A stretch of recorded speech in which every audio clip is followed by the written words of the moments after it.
Hello, my fellow Michiganders and beyond. At the School of Hospitality Business at Michigan State University, they have one core philosophy throughout: take care of your people. They are the ones who create your food, ensure standards and cleanliness are enforced, create the connective experiences that enrich guests' lives, and in the end, determine whether or not your business will become a success. We have carried that philosophy over into wood chips since we first opened our doors in downtown Lapeer over 6 years ago. The reason we opened wood chips in our hometown was because we believed that the downtown could mount a comeback. We believed that the community wanted something they could be proud of, that not only worked to provide great experiences for every guest, but that also worked to support locals and anyone in need. The challenging circumstances of the last several months made all of that difficult. The day in March we had to lay off over 2/3 of our staff was the hardest of my professional career. Our amazing team carried us through the lockdown, even in the darkest days when we did not know if we would survive. We doubled down on our community support, providing over 2,000 meals for essential workers, as well as those struggling financially in need of a scratch-made warm meal served with smiling eyes. And we did everything we could to be a beacon of light for our team, our community, and our hometown. We succeeded. But for some reason in this country, we continue to treat restaurant workers as second-class citizens. And once more, the government is attempting to shut down the majority of our business and force us to again lay off staff headed into the holiday season. This time, there is no extra safety net. There is no expanded unemployment benefits. There is no stimulus check. And some local soup kitchens and food pantries have cut back or even closed as need has skyrocketed. Sunday night and into Monday morning, as news of the impending re-lockdown spread, I was bombarded by messages from our team. Single moms scared that they wouldn't be able to feed their kids, let alone provide for the holidays. Homeowners terrified they would not be able to make their mortgage payments. Renters unsure if they would be able to keep their apartments. And so many tears as this unprecedented period of mental and emotional strain appears ready to get even harder. The governor has said there is no more money and put the blame on the federal government for not doing more. But blame does not feed kids. It does not keep the lights on. It does not keep a roof over our heads. Take care of your people. Take care of your people. The words repeated in my head as I did my best to ensure each teammate that we would find a way to get through this.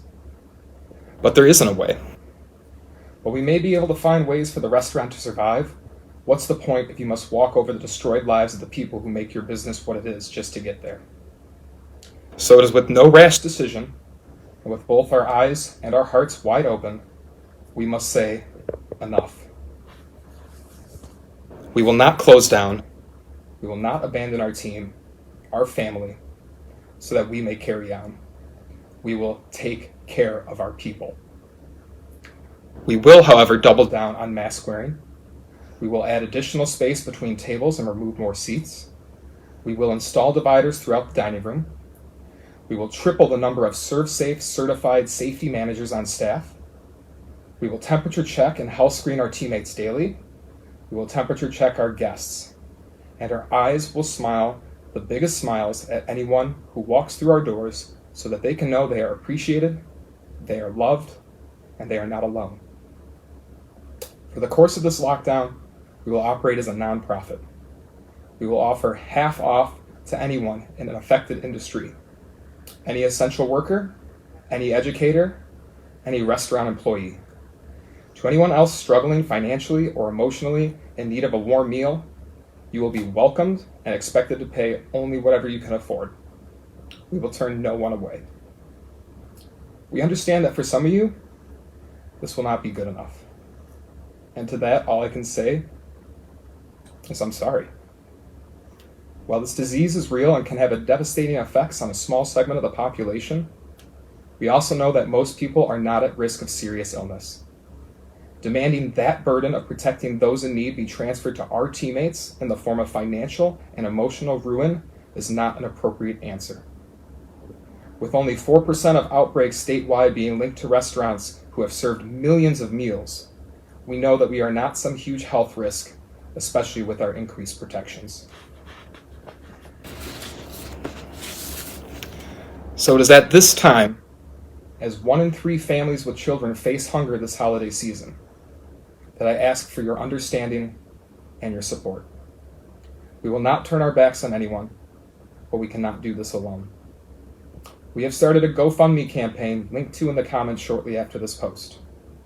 Any funds raised through this will be earmarked exclusively for our teammates' salaries and for continuing to provide discounted or free meals to those in need.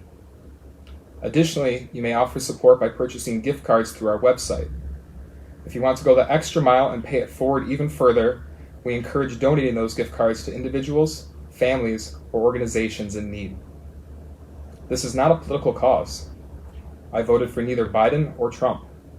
I am neither a supporter of D's or R's, but I am a supporter and believer in humanity and the responsibility we have to our fellow brothers and sisters to look out for them, to care for them, and let them know they are not alone, they are not forgotten, but they are very much loved.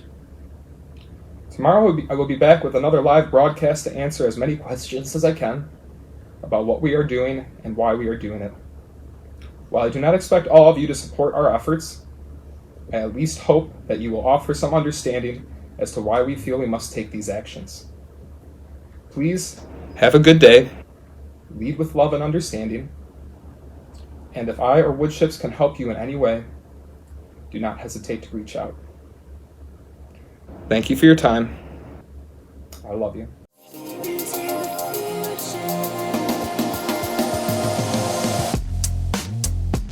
Pat, that was a really bold address, and you did it very publicly. But I do want to go back, and I want to know what happened in between the time you made the decision to stay open and having that meeting with your leaders to the time you made that video. You mentioned something about calling the cops. Yeah, part of our strategy was I literally called the cops. I called the local police chief as well as the sheriff. Actually reached out to every local authority and official that we had, the city manager, some of the city commissioners. I wanted to be as open and transparent and let everybody know what I was doing and why I was doing it and give everybody a chance to have their say. The county sheriff was very supportive. He said that he wasn't here to enforce any of those rules. That wasn't his obligation. And he said, good luck. The chief of police for the city, I'd had an ongoing relationship with, having served on a downtown board with him. Great guy, and he told me what the process would be when they receive a complaint. They send an officer there to write a report, and then they turn that over to either the health department or the prosecutor. So we knew how he would act. When it came to the local government people that we talked to, they were all supportive. In fact, our first day open even, some of them came and dined with us. Oh, wow. But just like with the video, we wanted to make sure everybody knew what we were doing, why we were doing it. We weren't trying to be shady. We weren't trying to pull a fast one on anybody.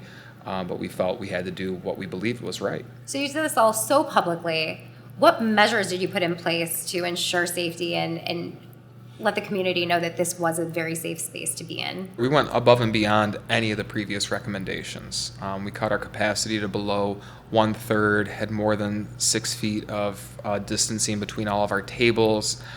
We enacted some different clear barriers for extra protection, sanitizer stations throughout the restaurant, started doing guest temp checks in addition to our employee health screens that we were doing during the day, continued with our mask mandates, doubled down on them to make sure everybody was compliant.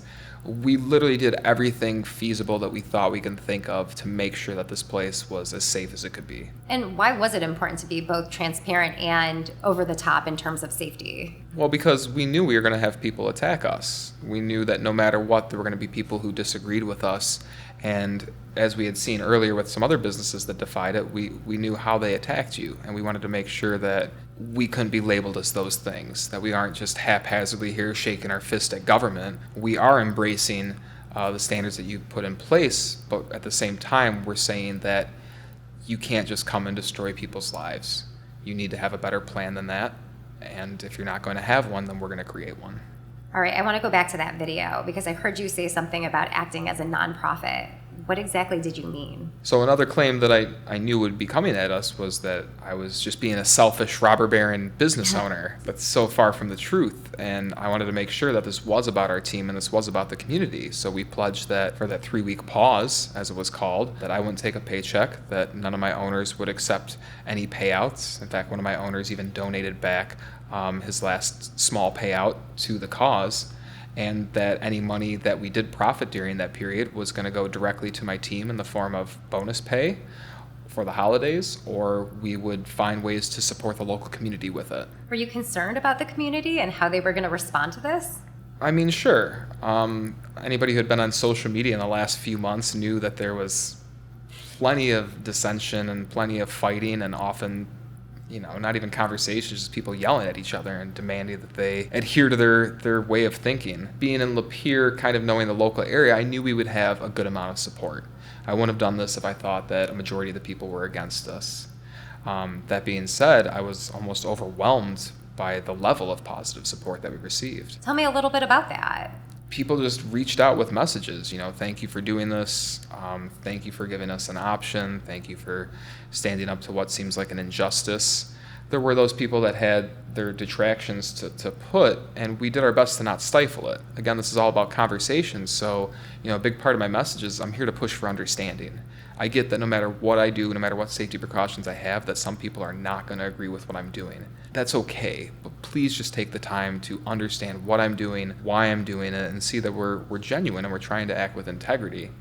So a lot of the early detractors that we had, honestly, just didn't even listen to that message. They honestly didn't even listen to most of the things I had to say, because they threw a lot of those same charges at us where we had put things in place to show we are obviously not doing this. You said that you responded kindly, right, with love. And so were you able to convince anyone who was initially against what you were doing to a supporter? Yes. I mean, our main thing was when somebody posted vitriol or negativity towards us, we tried to respond with understanding and literally love. Be like, hey, we respect your position. We really appreciate you sharing that with us. That's not how most people's social media debates end up going. So I think that really disarmed people in a way. We got multiple messages from people that were willing to actually give us a chance after that. And some people wrote retractions to us. Hey, I'm so sorry I lashed out at you. It was just reactive. I see what you're doing, and you're doing your best to do it in the right way, and that's really commendable. And that was really moving, because you never change somebody's mind on the internet, and we were actually getting proof that we were doing it. So that was amazing. Can you tell me, did you receive any threats though during that time? Was anything violent in terms of the backlash, or was it all just a difference of opinion? We definitely had some creepos take it too far. The first week or so, basically every day we were getting a phone call with somebody making some sort of weird threat. Oftentimes they would just threaten to alert the authorities, and we'd inform them, well, we've done that already, but feel free. I told my team, I'm like, hey, don't respond to it. If they hit you with this, just hang up on them right away. So after a few days that went away. We still had some trolls that like to hang out on our Facebook page, and again, we'd let them state their case, but we try to enforce rules from, whether supporters or detractors, that no personal attacks, no just going at people for the sake of going at them. If you want to make your case, please feel free to. And I think we did a fairly good job at making sure everybody had a platform to be able to, disagree. Can you tell me about your supporters? Tell me some of the things that they sent you that made you smile or surprised you, or maybe some stories that you weren't expecting. I mean, especially once we got going after the 18th, when everything else closed down, I was here almost every day. And it was really overwhelming, like the love and the appreciation that you got from people, and just seeing in their eyes like the gratefulness that was there. Some of the messages that we got were overwhelming. The positivity that was in them, the experiences we were able to craft for people that, honestly, in the way they communicated it, saved their lives, or at least saved their mental health. So that let me know that we were on the right track, and what we were doing was bigger than just myself or this restaurant. So your supporters were more emotional. They were thanking you for giving them a space to go and connect with others. Did you get a lot of patriots who were more on the constitutional side of things? What was the shakeout in terms of the support? I've learned that when you put your truth out there, people will paint on it like a canvas and project whatever they want. So lots of people immediately thought I was, in their camp. A lot of people assumed I was a big Donald Trump supporter, and that's not the case. I don't support either party necessarily.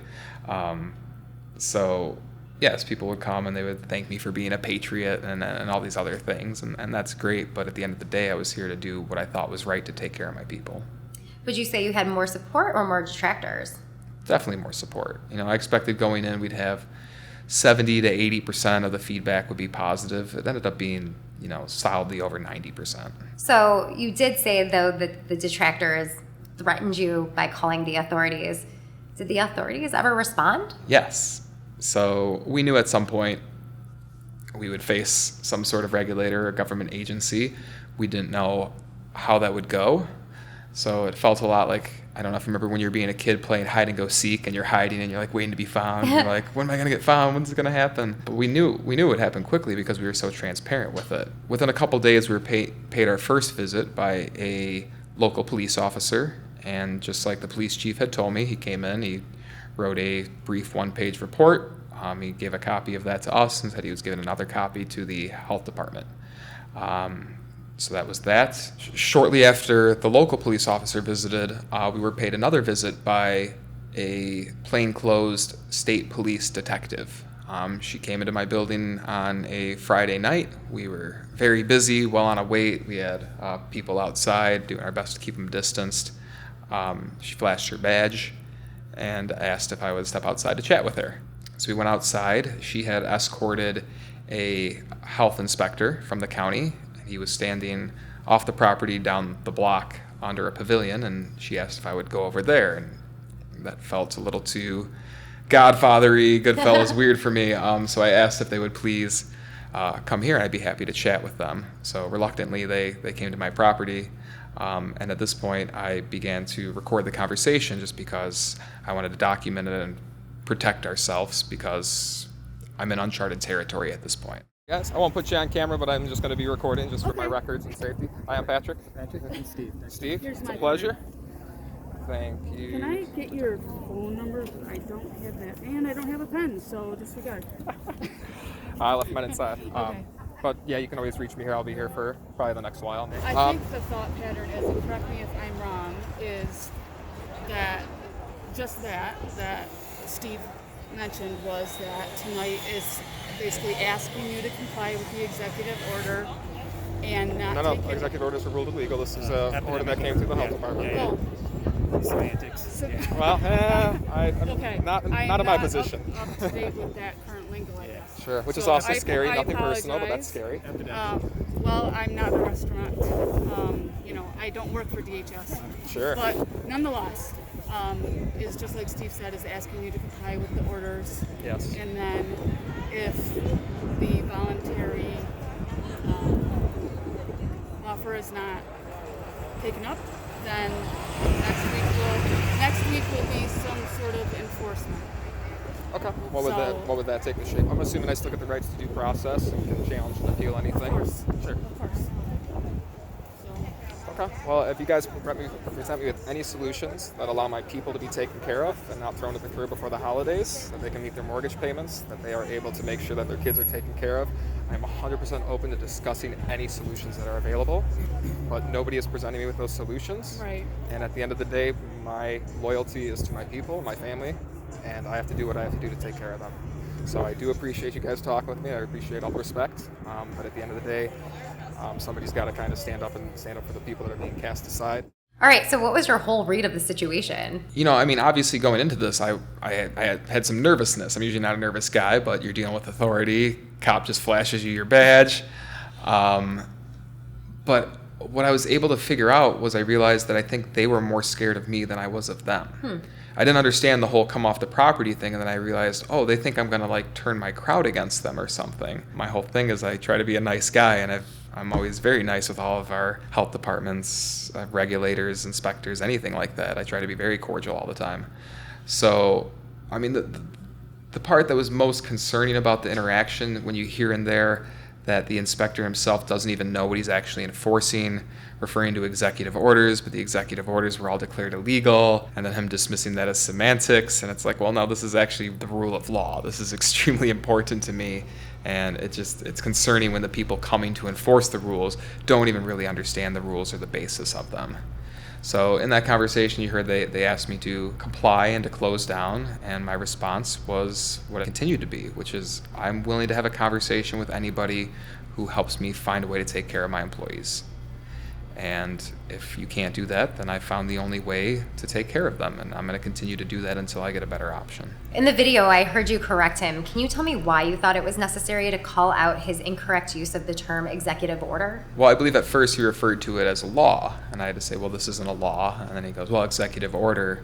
And I'm like, well, this isn't an executive order. Those have all been deemed. And at this point, he was frustrated with me, but I'm actually frustrated with him that I have to say this thing that is the basis of why you're here in the first place. It's just concerning that, what is the point of rule of law if you're just going to show up and say this is a law, but it's not a law, and then you're going to say it's the executive order, but those were declared illegal. So why are you here? What are you doing? And can you explain to me the law that you're attempting to enforce right now? So was this the first agency that reached out to you, and was this the only one? So that was the only contact we had at that point. Okay. And they alluded to their ability to take further enforcement action. I asked them what that would look like, and they were basically like, we don't know. So moved on from that, went and finished out the night, took care of all our guests, kept moving forward. Not too long after that, we were paid a visit by the next regulatory agency. This was liquor control in the form of a phone call from our regular inspector we had a relationship with. He's like, well, I guess you probably know why I'm calling. And so went through it again. He asked if I was going to comply, and I stated I'm willing to have conversations that result in my teammates being taken care of, and I will talk with anybody about that. I just want to pause right here. So liquor control, what does liquor control have to do with this order that's a health department order? The way most executive departments are set up within their internal rules is that each one has the power and authority to enforce other executive departments' rules. So at issue here, the investigator told me was I was committing an illegal act on premise. So the illegal act on premise had nothing to actually do with liquor control or liquor violations, but it was because I was in violation of the no dine-in service allowed that came from the Michigan Department of Health and Human Services. Even though I had yet to be charged with anything from that organization, the liquor control stepped in, utilizing their authority to enforce that rule, saying that we were breaking the law and that they were going to potentially violate us and take enforcement action against us through the liquor control as well. Okay, so at this point, it's just a phone call. Did it end there? So he said, he assured me I'd have my due process, there'd be rights to appeal, he literally said that there would not be any emergency suspensions or revocations, and that he'd be submitting his report, that he was on vacation the following week, and it would be him that I was dealing with, so I might not hear anything for a little while. A few days after that, a different liquor investigator showed up to our restaurant. He showed up on a Monday, I believe, when we were actually closed for some deep cleaning to do some additional sanitization. So I think he was sent to catch us in the act, but he didn't. So he wasn't able to do anything. He ended up placing a phone call with me, informing me that since the other investigator was on vacation, that he was stepping in. He proceeded to tell me completely different things than the other investigator did. And they were threatening me with emergency suspension and possibly revocation, and the stuff that I was literally told was not happening. So at this point I asked if, may I document this conversation before we get any further? And he goes, what do you mean by that? I'm like, well, I'd like to record it because now you guys are telling me different things than the previous investigator told me, and now you're threatening my liquor license. So I just need to make sure whatever you're telling me, since you're not giving me anything in writing, I've got to have it documented. He said he wasn't comfortable with that. He needed to check with his supervisor to get back with me. Did not get back with me. Great, so it's over, right? You haven't heard anything more from liquor control? It was either late November or December, and it's I believe a Friday night. I'm like, well, if they don't show up before 5 o'clock, we're probably in the clear because I don't think they're working on the weekends. Well, I was wrong. Around 5:20 p.m., 2 liquor investigators showed up and had orders to emergency suspend my liquor license. Well, early on, when we talked, they kept changing their story. They won't give me anything in writing. And then when we asked to record, they said, let me talk to my supervisor, I'll get back. That was 12 days ago. Right around before Thanksgiving. Nobody really came back and talked with us since. So Jason, we're being recorded just to let you know. Just a document. So in Michigan, your liquor license it's literally a piece of paper, but this is the magic piece of paper that gives you the legal authority to sell alcohol to others without violating the law. So they came in, demanded that we give them a liquor license and that we immediately stop selling alcohol. What about the alcohol that was already on the tables? I asked them, do I have to confiscate that? They said, no, if it's already been sold, that's fine, but just stop selling it from this point. We have not ordered a beverage right now. Unfortunately, we cannot accept any more orders for alcohol. We will be remaining open and continuing to serve food as well. I'm happy to order. If you need anything or have any questions, just let me know. Thank you, guys. Again, what I thought was interesting about the interaction is I realized that they seemed more scared of me than I was of them. You know, at this point, I was pretty resolute in what I was doing. But I continued to see that they were scared of me. They just kept thinking that I would turn my crowd on them or something. But again, I'm trying to be overwhelmingly polite. I'm in hospitality. So they got their liquor license, they left, and left me with some paperwork. So at this point, you've talked to a few different agencies. You're talking to humans. What's their response to you? Because again, at the end of the day, you're just trying to help your community and your team. So, you're explaining this to them. You're very hospitable. What's their response to you? And for the most part, they're all very reasonable people. They understand kind of what I'm doing and why I'm doing it. Some of them even offered, levels of support for what I was doing. But at the end of the day, they all came back with the same line, which is, well, I've got to do my job, though. That's got to be really hard to hear because you, too, are just trying to do your job. Is that right? Yeah, exactly. And so it's hard to have somebody say, hey, I support what you're doing. That's so awesome. You're looking out for your people. But I have to try to stop you, and I have to do this thing even though I don't agree with it. And that's just it's just a murky position to be in when you have government agents enforcing things that they questionably believe in themselves. Your liquor license is now suspended. And what do you do? Well, I need to find a lawyer. I'm Eric Reinhardt. I'm an attorney. I'm here representing Wood Chips and happy to discuss it with you. It's now December 2020. Wood Chips Barbecue is defying orders to shut down their dine-in services during Michigan's second lockdown. They remain open, but government agency after agency is threatening the restaurant with fines and a suspended liquor license. Patrick is confident that remaining open is the only choice he can reasonably make to help his team and support his community, and now finds himself in need of legal support. But financial concerns continue to loom, and lawyers are notoriously expensive. Join us next time as we meet Eric Reinhardt, a retired Lapeer County prosecutor, and learn more about Wood Chips' legal battles as they face the second lockdown.